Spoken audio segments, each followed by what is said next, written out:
Subscribe करें I am rocker channel को और देखें spine chilling horror stories, almost एक स्टोरी हर हफ्ते। और बेल आइकॉन प्रेस करना ना भूले।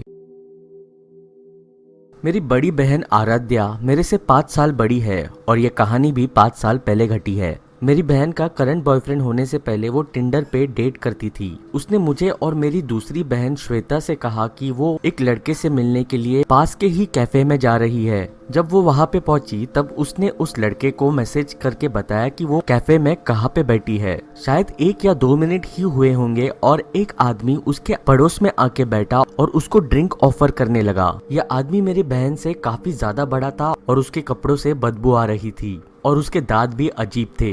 मेरी बहन ने उसे कहा नो थैंक यू और कहा उसे मिलने के लिए कोई और लड़का आ रहा है। ये सुनने के बाद भी वो इंसान वहाँ से उठा नहीं। वो इंसिस्ट करने लगा कि वो उसके लिए एक ड्रिंक बाय करेगा जब तक उसकी डेट यहाँ पे आ ना जाए। आराध्या को काफी अनकंफर्टेबल फील हुआ। उसने उस इंसान को वहाँ से निकलने के लिए कहा। वो इंसान बार स्टूल से उठा। आराध्या ने साइड ग्लांस किया कि वो इंसान कहाँ पे जा रहा है। वो इंसान आराध्या के बिल्कुल पीछे के टेबल पे बैठ गया। फिर आराध्या ने उसके डेट को टेक्स्ट किया कि उसके साथ अभी क्या हुआ था और उसे जल्दी से आने के लिए कहा, लेकिन उसके डेट का कोई रिप्लाई नहीं आया तो वो वहीं पे बैठी रही। थोड़ी देर बाद उसने फिर से उसकी डेट को मैसेज किया, वेयर आर यू। इस बार आराध्या के डेट ने रिप्लाई किया, running late, get a drink और 2 विदाउट मी। अब ये काफी और मैसेज था एक लड़के को जो कि पहली बार किसी लड़की से मिल रहा है उसको भेजने के लिए। और पहले जो इंसान आराध्या के बाजू में आके बैठा था वो फिर से आके वहीं पे बैठ गया। उसने आराध्या से पूछा कि उसका डेट अभी तक क्यों नहीं आया है और वो एक्ट करने लगा कि वो अकेली है इसीलिए उसे बुरा लग रहा है। मेरी बहन ने उस इंसान को 1 या 2 बार रिप्लाई किया। फिर उसके बाद कुछ ज्यादा ही हो जाने के बाद उसने उसे कहा कि टू लीव हर अलोन। मेरी बहन ने फिर से उसकी डेट को मैसेज किया कि वो वहाँ से निकल रही है और जैसे ही उसने वो मैसेज सेंड किया तभी उस इंसान का जो कि उसके बगल में बैठा था उसका फोन भी वाइब्रेट हुआ। मेरी बहन को ये चीज फिशी लगी। मेरी बहन ने उस इंसान से कहा कि वो वॉशरूम में जा रही है। वॉशरूम में आते ही आराध्या ने मेरी बड़ी बहन को कॉल किया। उसने कैफे में उसके साथ जो हुआ वो मेरी बड़ी बहन को बता दिया। मेरी बड़ी बहन ने उसे तभी के तभी वहाँ से निकल जाने के लिए कहा। मैं मेरी बड़ी बहन के बगल में बैठ के उनकी कॉन्वर्सेशन सुन रहा था। जब आराध्या वॉशरूम से बाहर निकली तब वो इंसान कैफे में कहीं पे भी नजर नहीं आ रहा था। शायद वो वहाँ से निकल चुका था। इससे मेरी बहन को काफी रिलीफ फील हुआ। आराध्या भी घर के लिए निकल गई। वो कैफे हमारे घर से ज्यादा दूर नहीं था तो शायद कुछ 5 या 10 मिनट में ही वो घर पे पहुंच गई। जब उसने गाड़ी पार्क की और घर के फ्रंट डोर की तरफ चल रही थी तब उसने नोटिस किया एक गाड़ी को। वो गाड़ी हमारे घर से पास होकर थोड़ी सी आगे की तरफ जाके रुकी। आराध्या घर के अंदर आ गई और यहाँ से मैं अपनी पॉइंट ऑफ व्यू से स्टोरी बता सकता हूँ। मैं और मेरी बड़ी बहन श्वेता हम आराध्या को मिलने के लिए आए। हमने पूछा क्या हुआ। आराध्या खिड़की की तरफ गई और उसने पर्दा हटा के बाहर देखने की कोशिश की। उसने कहा कि घर से थोड़ा सा आगे एक गाड़ी खड़ी हुई थी। उसे शक है कि उस इंसान ने उसे फॉलो किया है।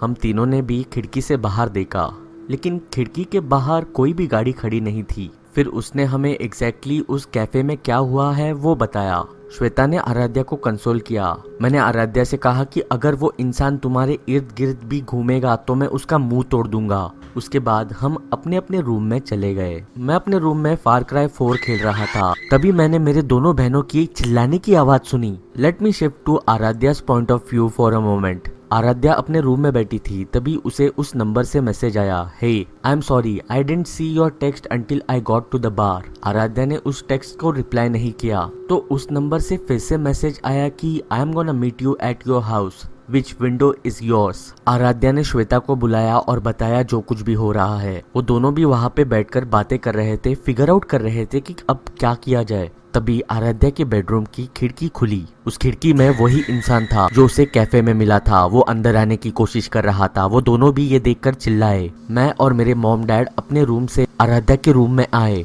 तभी उस इंसान ने अंदर आने से गिव अप कर दिया और वो वहाँ से निकल गया। मेरे डैडी हमारे घर से बाहर निकले उस इंसान की खोज में, लेकिन वो इंसान वहाँ पे नहीं था। वो शायद वहाँ से निकल चुका था उसकी गाड़ी में। ऑफ कोर्स मेरे डैडी ने पुलिस को फोन किया। आराध्या ने पुलिस को उस इंसान का फोन नंबर दिया। पुलिस ने रिकॉर्ड्स के लिए उनके टेक्स्ट मैसेजेस भी ले लिए। उन्होंने कहा कि वो उस नंबर को ट्रेस करेंगे। 2 दिन में उस इंसान का पता चल जाएगा। 1 हफ्ते बाद पुलिस ने मेरे डैड को कांटेक्ट किया और पुलिस स्टेशन बुलाया। पुलिस ने कहा कि उस नंबर को ट्रेस करने पर पता चला कि वो एक फेक नंबर था जो किसी ऐप से यूज किया जा रहा था और वो उस इंसान को नहीं ढूंढ पाए। मेरे डैडी ने कहा कि जो कुछ भी हो जाए उस इंसान को ढूंढ निकालना। कुछ हफ्ते बीत गए लेकिन पुलिस से कोई भी खबर नहीं आई। हम धीरे धीरे उस चीज को भूल गए। लेकिन पता नहीं लोगों की क्या मेंटेलिटी होती है।